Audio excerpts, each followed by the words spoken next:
오늘 갈라디아서 1장 말씀 새롭게 시작이 됩니다.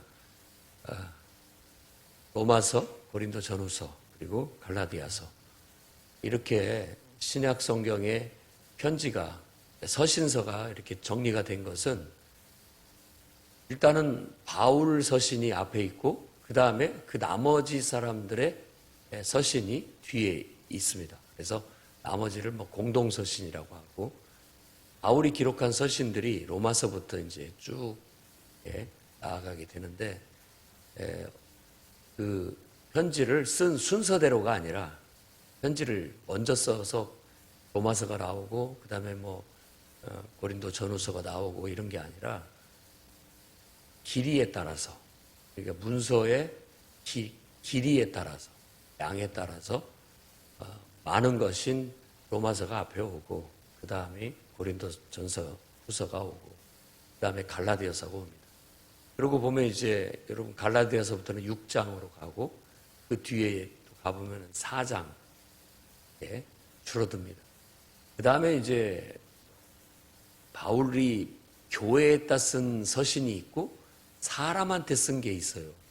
디모데하고 디도, 빌레몬 이렇게 해서 앞에 교회에다 쓴 것을 앞에 두고 사람한테 쓴 것을 뒤에다 둬서 사람한테 쓴 것을 굳이 이제 바울 서신 중에서 구분을 할 때 사람한테 다 썼다라고 해서 특히 그 사람은 그냥 성도가 빌레몬은 좀 그냥 성도일지 모르겠지만 이제 디도나 또 디모데나 이런 사람들은 같이 사역을 하는 그런 사역자였기 때문에 그들한테 목회적인 차원에서 글을 썼다라고 해서 목회 서신 이렇게 명칭을 합니다.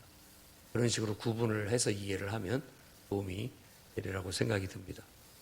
일단은 우리가 지금 읽은 이 갈라디아서는 바울이 쓴 서신 중에 제일 먼저 썼을 것으로 그렇게 추측을 합니다. 왜냐하면 이 갈라디아라고 하는 지역이 바울이 1차 전도 여행, 복음을 전하기 위해서 순회를 하면서 복음을 전했던 첫 번째 지역에 속하기 때문에 그렇습니다.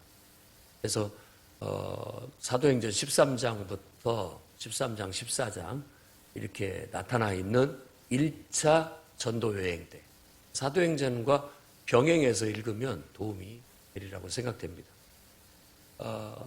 밑에 구브로라고 하는 섬을 거쳐가지고 거기는 이제 바나바와 함께 복음을 전하러 갔기 때문에 바나바의 고향이고 그 다음에 위로 올라가가지고 배 타고 다시 올라가가지고 이제 그들이 들렸던 곳이 비시디아, 안디옥, 이고니온, 루스드라, 더베 요 네 곳을 들려서 복음을 전했는데 요곳이 바로 갈라디아 지역입니다.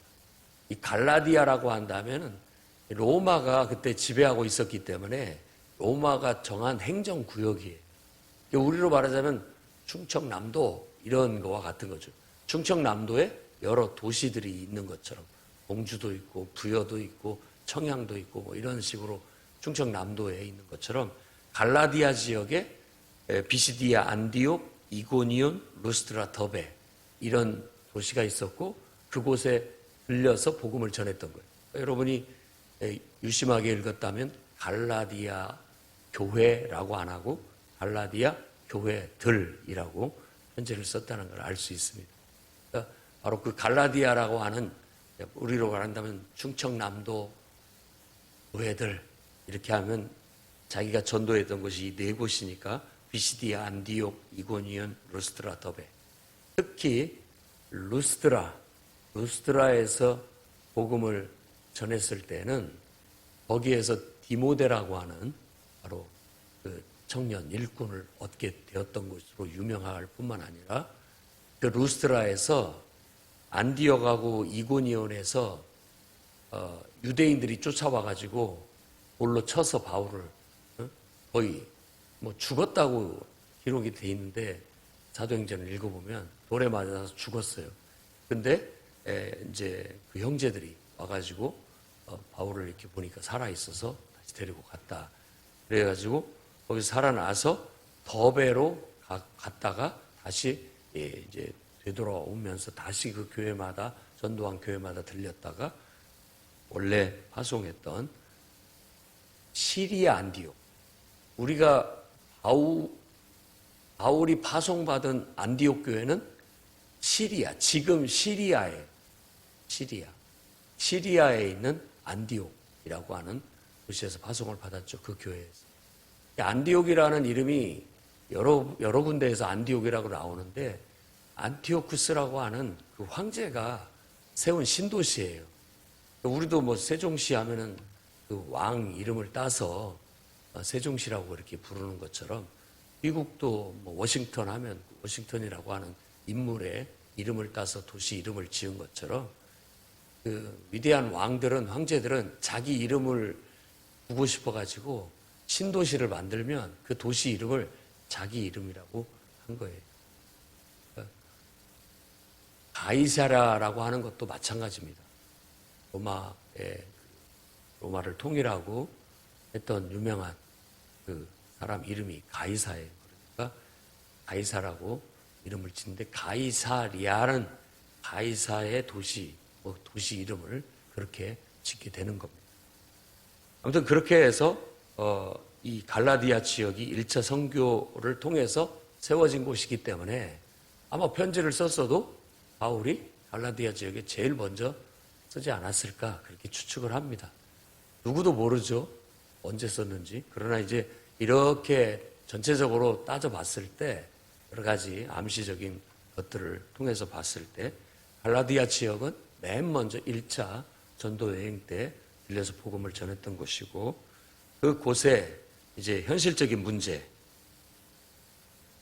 이 편지를 써야만 했던 그런 문제, 그가 아주 황당하게 여겼던 그런 어떤 현실적인 문제를 바로잡고자 편지를 썼던 것으로 나옵니다.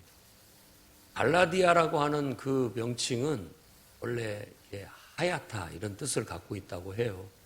그 지역에 흙, 좀 석회질 같은 흙이 있어서 아마 땅이, 우리는 붓다고 얘기하고 황토라고 얘기하는데, 거기는 어떻게 보면 이렇게 우윳빛깔처럼 하얀 그런 색깔을 가지고 있어서 붙여진 이름이다라고도 하기도 하고, 또 그곳에 거주하는 족속들이 골족이라고 그래요.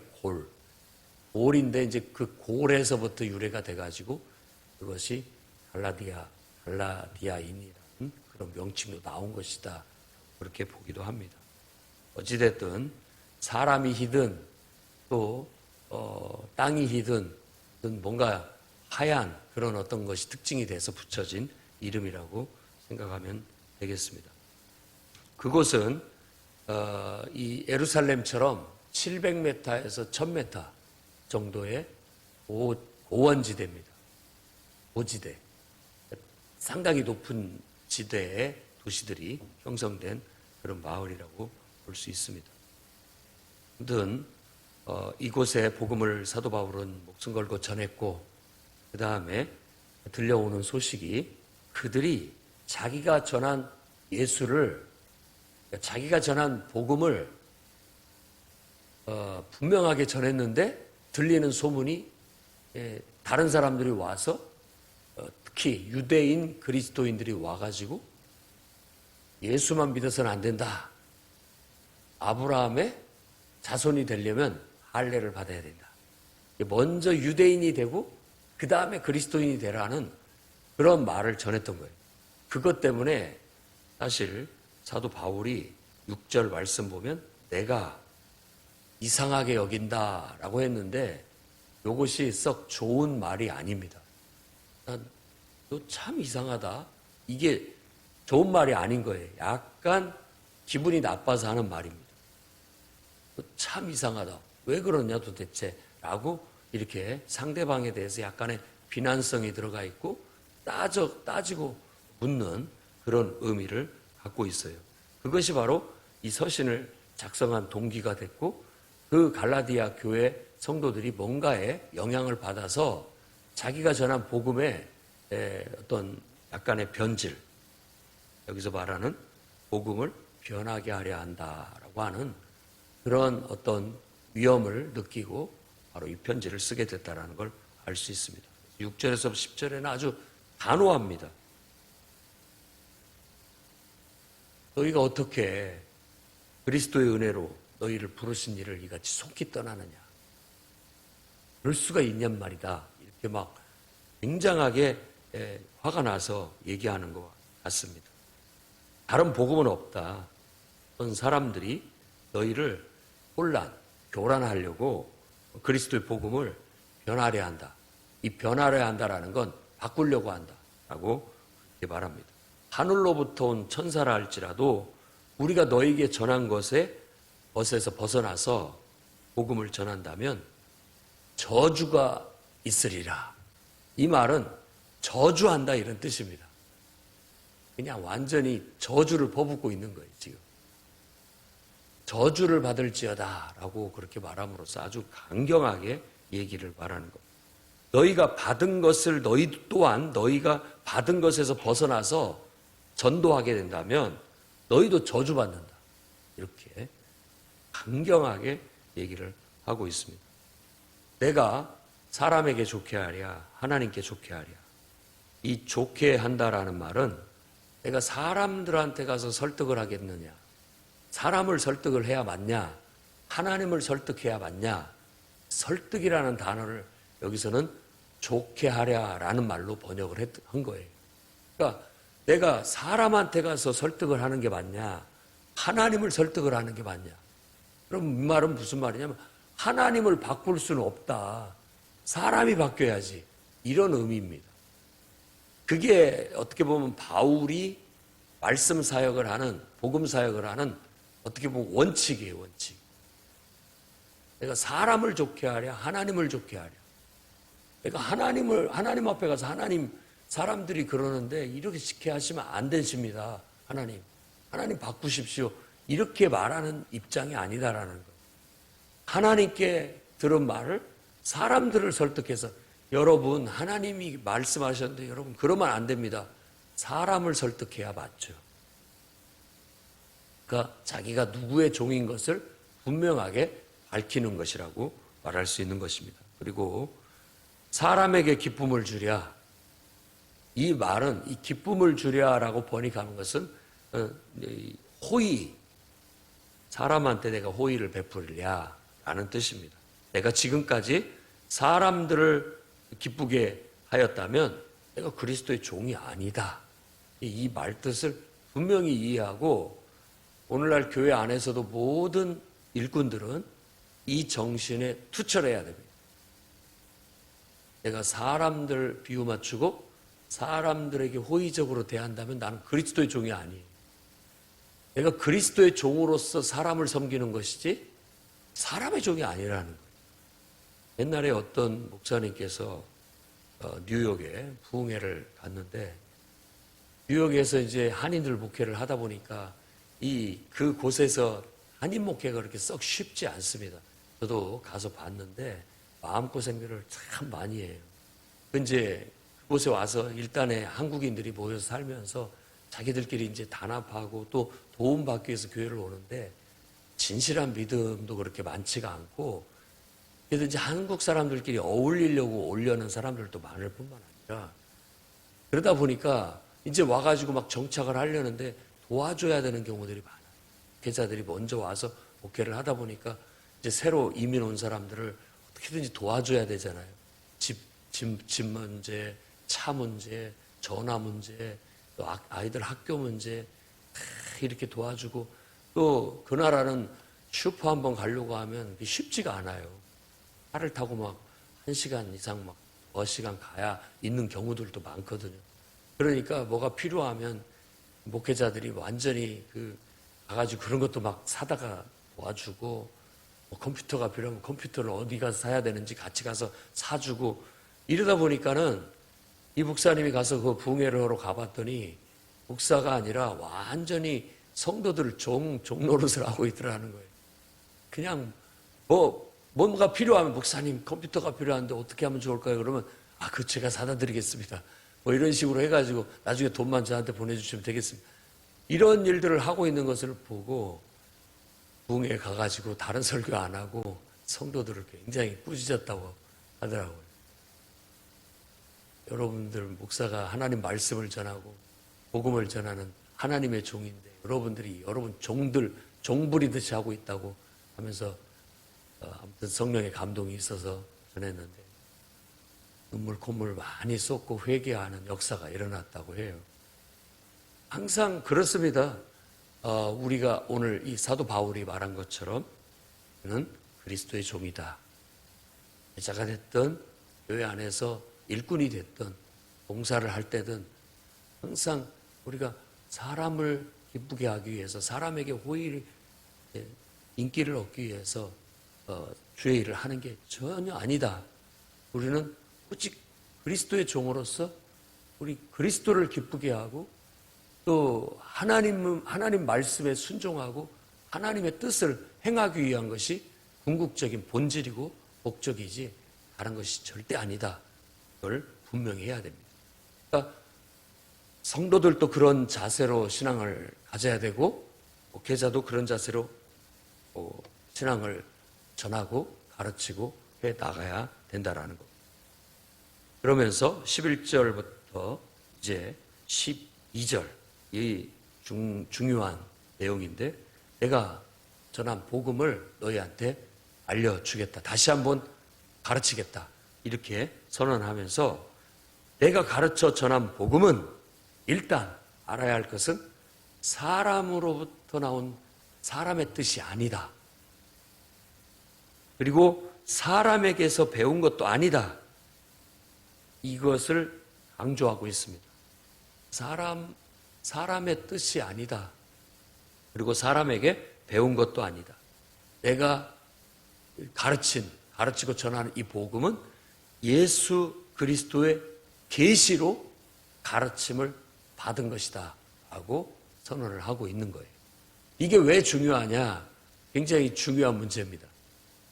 물론 그가 분명히 알아야 할 것은 다메섹 도상에 넘어갈 때 환상과 계시가 열렸고 그가 예수 그리스도를 만났잖아요.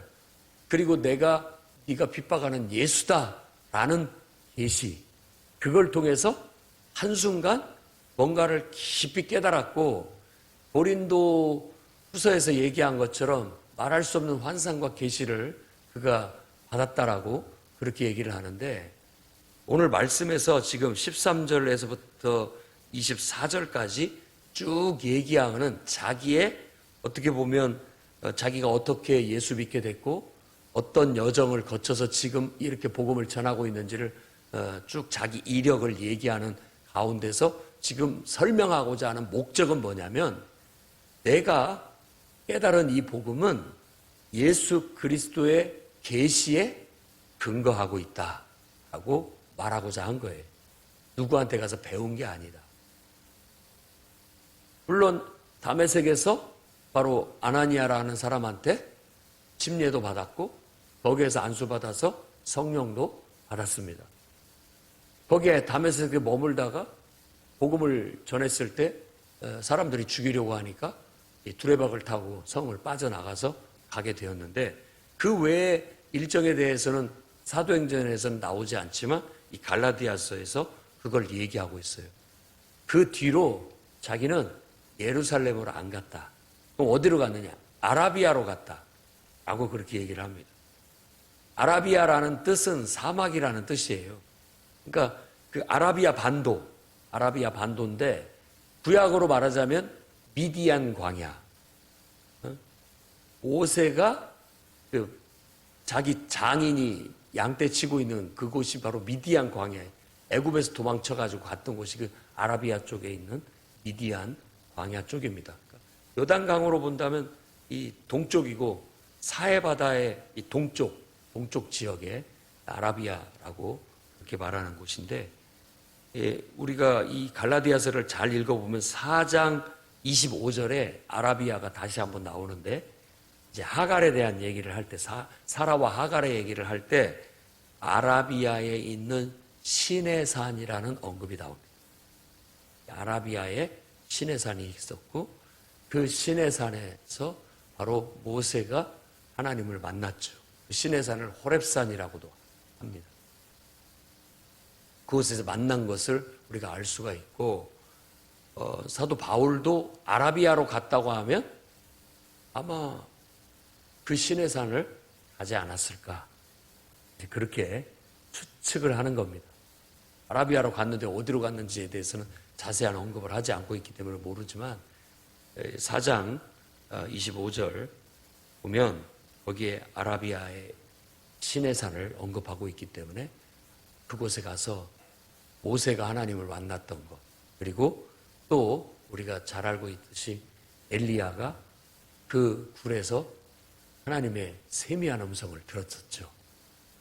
엘리야도 낙심됐을 때 모세가 만난 시내산을 갔었고, 또 이 바울도 어떻게 보면 그런 것으로 그냥 추중을 해서 우리가 그렇게 본다고 한다면, 하나님의 임재가 가득했던, 모세도 하나님을 만났고 엘리야도 거기서 하나님을 만났던 그곳에 가서 지금까지 자기가 잘못 알아왔던 구약 성경을, 하나님에 대한 것을 다시 한번 싹 정립해서 정말 예수 그리스도의 구원의 복음에 대해서 보면 거기에서 그냥 독파하는 그런 시간을 3년 가진 것으로 봅니다.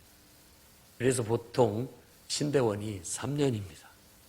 그러니까 옛날에는 대학 교육을 마치고 특수목적대학원이라고 해서 이 석사 과정을 3년간을 거치게 했던 거예요. 법조인이 되기 위해서도 특수목적대학원 3년을 다니는 것이 로스쿨이라고 합니다.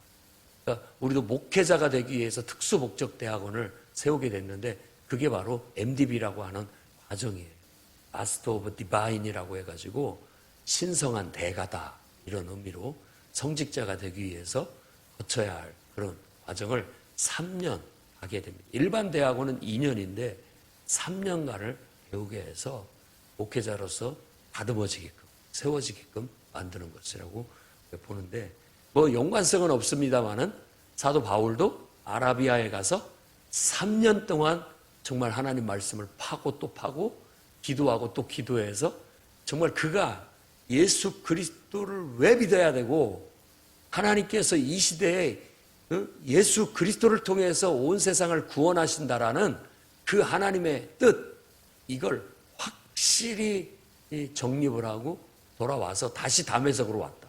다른 곳으로 가지 않고 다시 다메섹에 와서 다메섹에서부터 복음을 전하기 시작했다라는 겁니다. 그러니까 지금으로 말하자면 다메섹은 요 위쪽이죠. 위쪽. 이스라엘의 위쪽, 북쪽 지역입니다. 그러니까 보통 우리가 시리아의 수도 다메섹, 아마 다메섹이라고 그렇게 얘기를 합니다. 그곳에서 복음을 전한 겁니다. 시리아 지역과 여기서 지금 18장에서 24장에서 얘기하는 예루살렘의 첫 번째 방문을 한 얘기가 나오고, 그 다음에 수리아와 길리기아에서 복음을 전한 얘기가 언급이 되고 있는데, 바로 이 수리아가, 이 성경에서 수리아가 시리아입니다. 시리아. 거의 발음이 똑같은데 번역상에 약간 차이죠. 수리아라고도 하고 시리아라고도 하는 그 지역에 가서 복음을 전했다. 그랬더니 사람들이, 야, 제가 옛날에는 예수 믿는 사람을 박해하더니만 자기가 박해하던 그 예수를 전하네? 이렇게 말이 유대인 그리스도인들을 통해서 나온 적이 있다. 그것을 언급을 하고 있는 겁니다. 그래서 사도 바울이 예수 그리스도를 믿어야 되는, 예수 그리스도를 믿는, 오직 예수로만 구원을 받는다라는 이 복음은 정말 다메섹에서 예수를 만난 후 아라비아에 가서 정말 이 성경을 더 파고 또 연구하고 기도와 환상과 계시 가운데 하나님께서 깨우쳐 주셔서, 그래, 오직 예수다. 이 예수를 온 세상에 전해야 되겠다. 예수님을 통해서 이제는 구원받는다는 이 소식은 온 세상에 전해야 된다라는 확신을 가지고 그가 막 복음을 전했다라는 겁니다. 그렇게 해서 복음이 전해지게 된 거다. 길리기아는 바울의 고향이 있는, 다소가 있는 지역입니다. 그래서 바울은 길리기아 다소 사람인 것이죠. 길리기아 다소, 그것은 바로 이 시리아의 더 북쪽입니다. 북쪽. 그러니까 지금의 터키죠. 그래서 성지순례로 터키를 많이 갑니다. 그것은 바로 사도 바울과 연관된 그런 사도 바울이 1차 전도 여행을 했던 곳이고 또 2차도 거기를 거쳐갔고 3차도 거기를 거쳐갔기 때문에 바울의 행선지를 따라서 그런 것들을 들려보는 그런 성지순례를 하게 되는 것입니다. 오늘 말씀을 통해서 우리가 그냥 깨달아야 할 것은 다른 복음은 없다. 오직 예수로만 우리가 죄사함 받고 구원받고 하나님의 자녀가 되고 하나님 백성이 된다. 다른 길은 없다. 이걸 아셔야 되겠습니다. 근데 이 갈라디아 교회에 이 편지를 쓴 이유는 예수만 믿으면 되는데 거기다가 야 너희가 먼저 유대인이 돼야 돼. 할례 받아야 돼. 요것을 덧붙였기 때문에 바울이 화가 난 거예요. 아니다. 내가 지금까지 성경을 배우고 또 예수 그리스도를 만나서 그 복음을 내가 깨달았는데 이제는 유대인이 될 일이 없이 오직 예수로만 충분하다. 그것을 항변하는 내용이 이 갈라디아서라고 알 수 있던 거예요. 그런데 유대인 그리스도인들은 아직도 그 유대인이라고 하는 특권, 의식, 먼저 유대인이 돼야 된다고 하는 그런 인간적인 생각이 거기에 끼어가지고 어떻게 보면 민족애라고도 할 수 있고 민족 우월주의라고도 할 수 있는 이런 것들이 껴가지고 먼저 유대인이 되라. 먼저 할례부터 받아라. 그리고 난 다음에 예수도 믿으면 예수를 메시아로 믿어라. 이제 그런 식으로 가르쳤기 때문에 아니다. 떼내야 된다. 할례 받는 것도 그것도 필요 없다. 유대인이 먼저 되는 게 아니다. 이제는 진정한 아브라함의 씨, 유대인, 진정한 아브라함의 후손은 예수 믿는 사람이다. 아브라함의 씨라고 하는 것도 그거 결국은 말하려고 하는 게 내가 성경을 연구해 보니 정말 하나님의 성령 안에서 계시를 받아보니 그 씨도 예수 그리스도를 두고 한 얘기다. 그래서 누구든지 예수 그리스도를 믿으면 바로 아브라함의 후손이다. 그래서 그의 백성이 되는 거고 그의 자녀가 되는 거고 우리가 구원받은 이제는 모든 사람을 하나님이 유대인이나 헬라인, 이방인이나 따질 것 없이 다 예수를 믿는 믿음 안에서 한 백성이 되게 만들려고 한 건데 왜 자꾸 유대인이 되라고 만드느냐? 왜 그렇게 가르치느냐? 뭐 그것은 하늘에서 온 천사가 그렇게 가르친다고 할지라도 나는 그거 아니다라고 말한다. 심지어 베드로가 와서 가르쳐도 그건 잘못된 거다. 그건 아니다. 그거 떼내야 된다라고 그렇게 말하고 있는 거예요. 그것 때문에 이렇게 썼다라는 걸 여러분이 아시고 복음을 제대로 알기를 바랍니다. 여러분들도 오직 예수로 사셔야 돼요. 이 유앙겔리온이라고 하는 복음이라는 단어는 앙겔리온 자체가 전령, 소식 이런 뜻을 갖고 있는 거예요. 그런데 뭔 소식이냐? 어떤 소식이에요. 그런데 그 소식이 아주 희소식 혹은 기쁜 소식 이렇게 해서 복된 소식이라고 해서 복음이라고 우리도 번역을 했고 또 영어로도 그 기쁜 소식, 복된 소식이라고 해서 뭐 가스펠이라고도 하고 굿뉴스라고도 하고 그렇게 얘기를 합니다. 이 말을 로마 시대 때는 어떻게 썼느냐? 로마 황제의 황실에서 어떤 소식이 전해지면 그 소식을 알릴 때 유앙겔리온이라고 했던 거예요. 우리 황제께서 자식을 얻으셨습니다. 그래서 온 세상에 그 방을 붙이고 우리말로 하면 방을 붙이고 온 백성들이 다 같이 기뻐해라. 이런 거죠. 그 황제의 아드님께서 혼인을 했습니다. 그러니 이것을 온 세상에 방을 붙여서 알리고 함께 온 백성들이 축제하면서 기뻐해라. 라는 그 소식 알리는 것을 유앙겔리온이라고 했던 거예요. 근데 이 땅의 황제의 소식도 유앙겔리온이라고 한다면 하늘의 황제, 온 세상의 왕 대신 그분의 소식이야말로 당연히 진정한 의미에서 유앙겔리온이죠. 진정한 의미에서 온 세상에 방을 붙이고 알려야 할 복된 소식이다라고 해서 유앙겔리온, 복음이라고 얘기를 한 겁니다.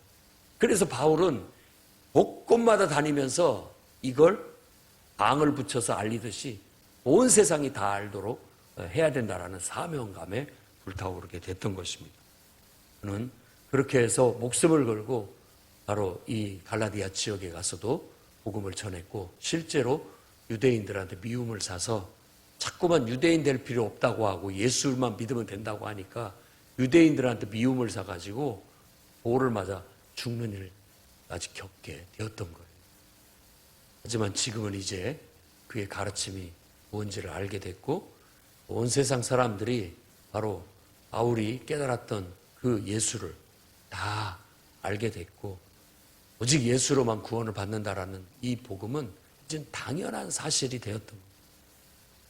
이 한반도에도 이 복음이 전해지게 됐고, 이 소식이 울리게 됐고, 우리도 그 소식을 듣고 함께 기뻐하기 위해서 그리스도인이 된 줄로 믿습니다. 즉 그 기쁨 속에서 우리가 하나님의 자녀가 되고, 하나님이 우리를 구원하셨고, 우리 죄가 사해졌고, 이제 우리에게 영생의 은혜가 주어졌다라는 사실을 믿고, 우리가 그리스도의 백성으로, 그리스도를 왕으로 믿는, 예수를 왕으로, 정말 만왕의 왕으로 믿는 믿음을 고백하고 살아가게 됐으니 얼마나 기쁘고 복된 일입니까? 이 복음 외에 다른 길이 없고, 인생이 온 우주가 어쩌면 구원을 얻어야 할 길은 오직 예수 믿는 길밖에 없다라는 이 단순한 진리를 여러분들도 믿고 그 진리 안에서 정말 살아가는 축복된 삶을 살아가시기를 주의 이름으로 축원합니다.